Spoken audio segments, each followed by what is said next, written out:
1960년대 미국의 한 실험실에서 당시로는 충격적인 영상을 공개합니다. 냉동 인간을 제안한 것인데요.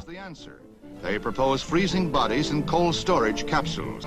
A freezing liquid replaces the blood supply, and the subject is wrapped in aluminum foil and placed in a capsule. 인체 냉동 보존술.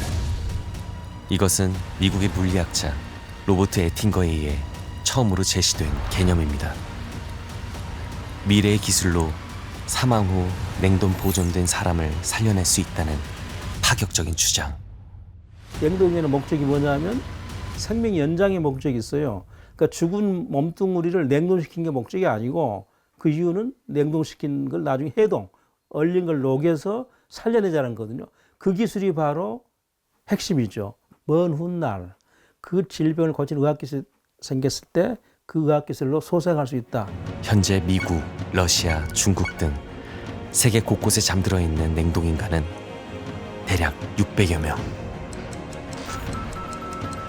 반세기가 지난 오늘 그 누구도 아직 깨어나지 못했지만 그 신청자는 약 3,000명으로 죽어서도 다시 살길 바라는 사람들의 이야기는 먼 곳에만 있는 것이 아니었습니다. 김정길 씨, 그는 작년 5월 언론을 떠들썩하게 만들었던 주인공입니다. 지난달 말 암으로 숨진 80대 여성이 국내에선 처음으로 냉동인간으로 보존됩니다.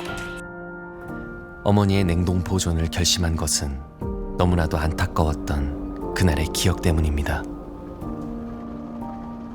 앰뷸런스를 타고 가는데 거기서 거의 몸부림을 치시는 거예요.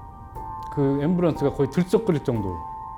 그래서 나는 아직 가기 싫은데 왜 네 아버지는 나를 부르냐고. 제가 어머니랑 이렇게 오래 살면서 그런 모습 처음 봤고 너무 가슴이 아프고 이게 참 살려고 하는 의지가 이 정도구나.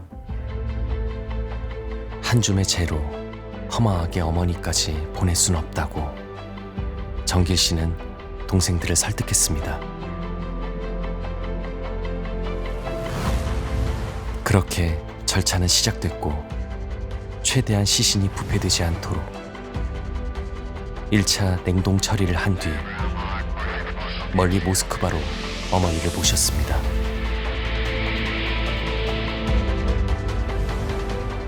자주 찾아가 볼 수도 없는 먼 나라. 이 낯선 곳에서 정말 어머니가 깨어날 수 있을지 누구도 보장할 순 없지만 계약 기간 100년. 그 안에 해동 기술은 물론 어머니의 혈액암 치료법까지 개발되길 정길 씨는 간절히 바라고 있었습니다. 저 같은 경우는 이제 마음의 준비가 아예 안 된 상태에서 이런 사실 하늘이 무너진 거죠. 불효자라서 더 하늘이 무너진 것 같더라고요. 나는 무너지는 하늘을 바치고는 있겠다. 저는 이제 개인적으로 그런 거예요. 사실 저는 이제 돌아가셨다고 사실 생각은 안 하거든요. 왜냐하면 요새 또 수명도 길어졌고 해서 만날 수 있을 거라고 저는 생각합니다. 만나시면 무슨 말씀을 하고 싶으세요? 엄마 잘 찾냐고.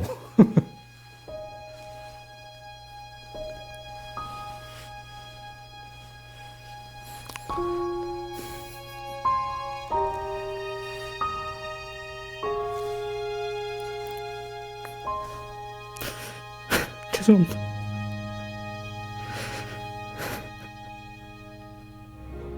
죽음이라는 영원한 이별을 기다림으로 바꾸고 싶었다는 정길 씨. 그러나 정반대의 불편한 시선도 분명 존재했습니다. 충격적이고 기분이 나빴던 댓글이 엄마한테 허락받았니? 이런 댓글인 거예요. 엄마를 얼렸어? 왜 사람들이 별의별 소리 다 하잖아요, 그죠? 댓글도 보면 아주 기도 안 차죠.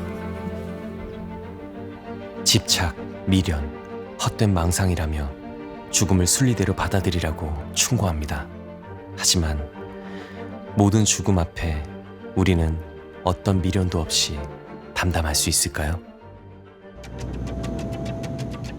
여기서 궁금해집니다. 과연 냉동 보존이란 어떻게 이루어지는 것이며 그 회생 가능성은 얼마나 되는 것인지. 세계 최대 규모로 손꼽히는 미국의 한 냉동 보존센터. So members are people who are still living, and we have getting on towards 2,000 members before too long, and we have currently 182 patients who are cryopreserved, plus probably 70 or 80 pets, something like that. 회원이 사망 선고를 받는 그 순간부터 보존팀은 촌각을 다투어 움직입니다. 시신의 온도를 최대한 낮춰 센터로 이송시킨 뒤 심폐소생장치로 호흡과 혈액순환을 복구시킵니다. So we have to wait until our doctor declares someone legally dead, which of course doesn't mean everything is dead, because right now you can take out hearts and lungs and kidneys and donate them to other people. So we know that almost everything is alive. 사망 선고 이후에도 아직 일부 기관과 세포들은 살아있기에 강제로 혈액순환과 호흡을 되살려 세포와 조직의 손상을 최대한 지연시키려는 것입니다. 다음 단계는 혈액을 비롯한 몸 안의 체액을 제거하는 일입니다. 체내 수분이 얼음이 되며 생기는 뾰족한 얼음 결정은 세포에 치명적인 손상을 입힙니다. 따라서 혈액을 모두 빼낸 뒤 얼음 결정이 생기는 것을 막아주는 약물을 투여한다고 합니다. 그러면 날카로운 얼음 결정 없이 유리와 같은 투명한 상태로 인체를 얼릴 수 있고, 그렇게 서서히 온도를 낮추다 영하 196도에 이르면 특수 제작된 냉동 캡슐로 옮겨 영구적으로 보존한다는 것입니다. So 4 patients in there, and then in the center column we can get also 5 neuro patients, or we may have pets up here, for instance. 캡슐 내부는 공간이 나눠져 있는데요. 전신이 아닌 뇌만 냉동해달라고 신청한 회원도 꽤 많다고 합니다. 혹시 어떤 문제는 없을까요?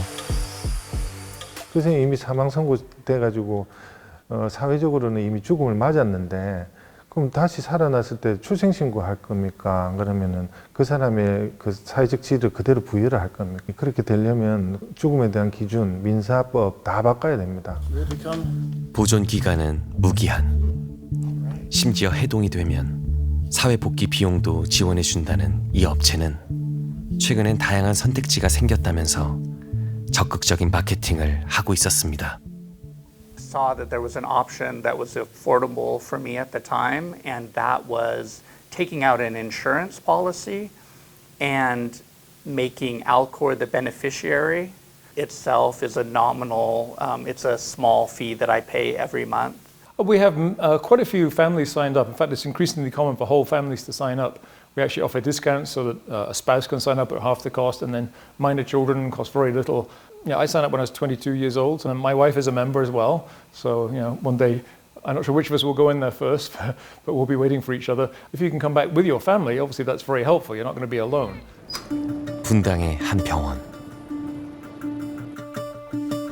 이곳 냉동 탱크에는 인체 세포와 조직이 보관되어 있습니다. 여기는 배아하고 난소들이 들어가 있는 탱크고요. 이쪽 탱크는 정자가 들어가 있는 탱크입니다. 액체 질소가 있고 그 안에 이렇게 한약을 보관하고 있는데, 시험관 아기 시술을 위해 얼려둔 세포들은 20-30년 뒤에 해동해도 아무런 문제가 없다고 합니다. 보존의 기간이 길어질수록 어떤 상태가 나빠진다든지 하는 보고는 되어 있지 않습니다. 따라서 최장 20년 이상 동결 보존되었던 배아를 녹여서 임신에 성공한 경우도 보고가 되고 있습니다. 영국에선 한 20대 여성이 9살 때 얼려둔 난소 조직을 녹인 뒤 이식해 성공적으로 출산을 한 사례까지 알려졌습니다. 동결과 보존 시에 얼음 결정을 최소화시키고 손상을 최소화시키는 것은 여러 가지 기술이 필요한데, 그 중에 핵심적인 기술은 동결 당시에 사용되는 동결 보존제에 있습니다. 작은 세포는 물로 채워져 있습니다. 때문에 세포 안쪽은 물론 바깥도 감싸고 있는 액체가 얼음이 되면서 세포를 찌르지 않도록 뾰족한 결정이 생기는 것을 막아주는 약물을 투입해 매끈한 유리처럼 얼리고 영하 196도의 액체 질소에 보관한다. 이것은 미국의 보존센터에서 확인한 냉동 과정과 동일한 방식, 같은 원리입니다. 그렇다면 세포가 몇십 년 뒤에 문제없이 해동되듯 이론적으로 냉동인간도 해동에 성공할 수 있는 건 아닐까요? 그 크기가 크기 때문에 동결 보존제가 세포 속으로 침투하는 게 어려워집니다. 그리고 존재하는 세포의 종류가 다양하기 때문에 세포에 맞는 동결 보존제의 조성을 모두 맞춰줄 수가 없습니다. 난이도가 훨씬 어려워지는 것이죠. 동결 과정에서 세포가 손상되지 않도록 하려면 유리처럼 맑게 얼려주는 약물을 주입해야 하는데 세포 안은 비교도 안 될 만큼 큰 장기는 약물이 구석구석 침투하기가 어렵고 특히나 1000억 개에 달하는 신경세포가 촘촘하게 얽혀있는 뇌는 심각한 손상을 입을 수밖에 없다는 것입니다. 신경과학자이자 두뇌 보존재단을 이끌고 있는 켄 헤이워스 박사는 냉동 보존된 뇌의 상태를 직접 확인해 봤다고 합니다. The cryonics technique, there was at least the way that it was applied, they were not able to show that that you got good preservation of the synaptic connectivity. Turns out that there was a lot of shrinkage of the neuronal connectivity, and within that, it appeared to us that there was damage. 포유동물의 뇌로 실험해본 결과 아무리 약물을 주입해도 유리와 냉동은 실패했고 뇌세포는 심각하게 손상되어 있었다는 것입니다. I publicly withdrew my membership. I said, you know, I'm walking. You can't show me the quality that you guys are doing. You can't publish in a scientific journal. I guess I was under the impression that you guys were better than you are. 어머니를 냉동 보존한 김정길 씨 역시 과학기술의 한계를 모르지 않습니다. 아직은 해동 기술이 없잖아요 하는데 그런 건 부수적인 거죠. 일단 저렇게 보존해서 미래 의술을 기대하고 뭐 기다리는 거죠. 그죠? 거창하게 뭐 부활을 한다, 완전히 100% 회생을 한다 이건 아니고 1%라도 가능성이 있고 또 인류의 그 발전 능력이라는 게 양자 컴퓨터, 인공지능 그리고 스마트폰을 20년 전에 상상도 못했듯이 저는 그거를 사실 믿고 있죠.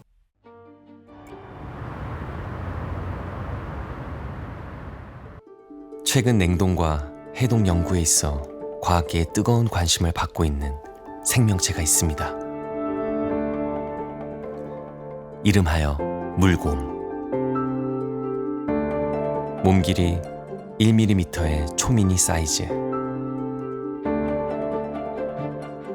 8개의 발을 가진 이 물곰은 귀여운 외모와 달리 우주 최강 생명체라는 수식어를 가지고 있습니다. 남극에서 꽁꽁 얼어있는 상태로 데려왔던 물곰을 30년 만에 해동시키자 멀쩡하게 살아났으며 알까지 낳았다는 것입니다.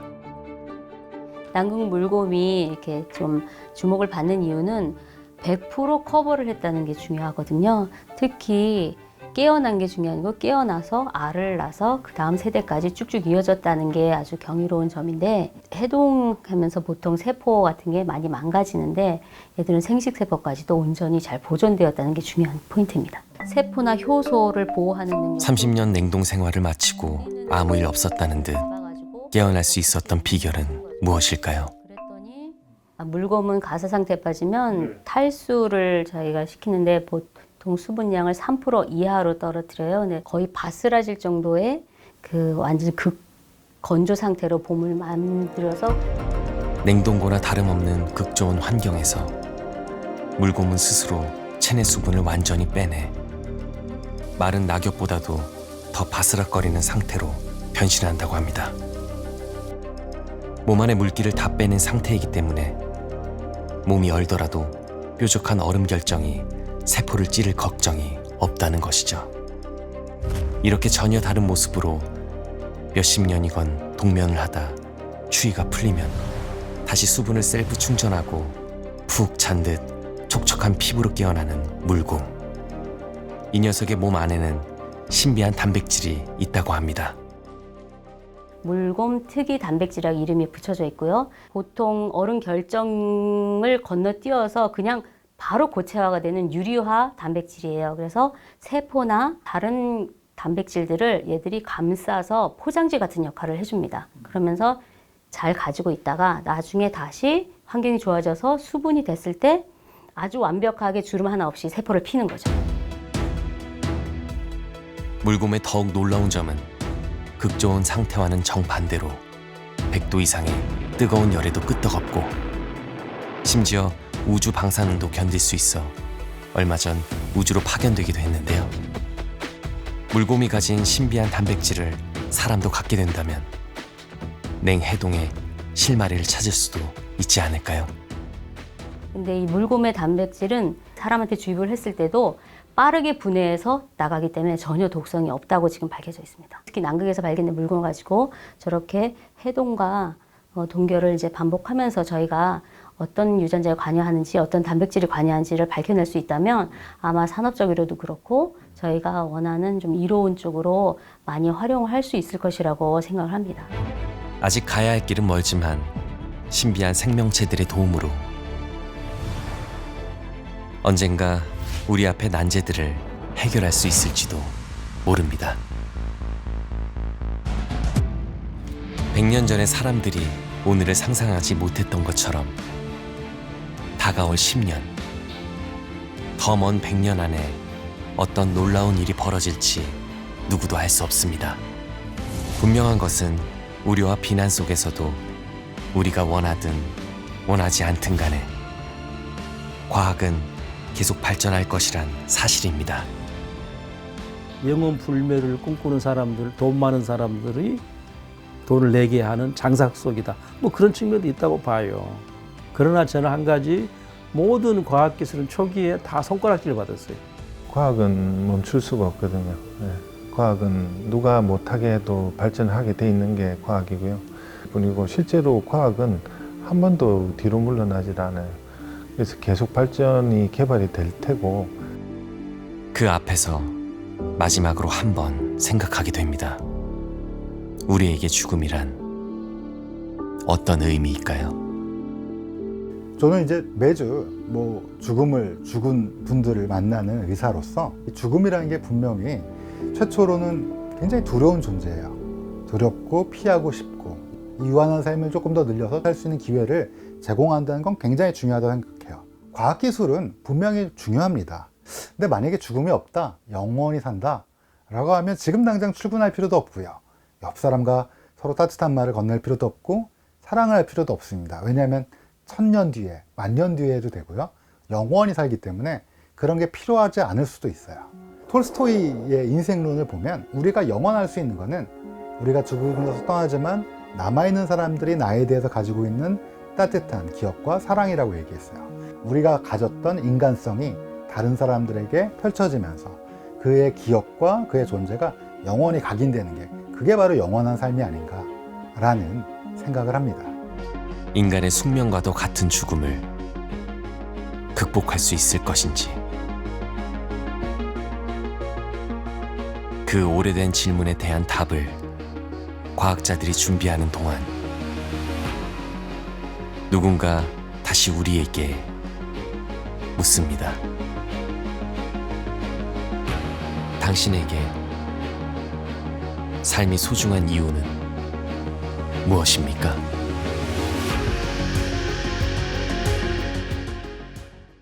머릿속에 악마스키가 꽉 차 있는 것 같아.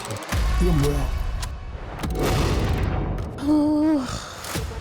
저는 약을 했다 하면 6개월 동안 계속해요. 약을 끊기 위해서 사는 건지 하기 위해서 사는 건지. 이거 봐. 약이네 안에. 이런데 8개월 동안 생활 뻥 됐어요. 또 찌르고 또 찌르고 또 찌르고. 그냥 약하면서 죽고 싶어요.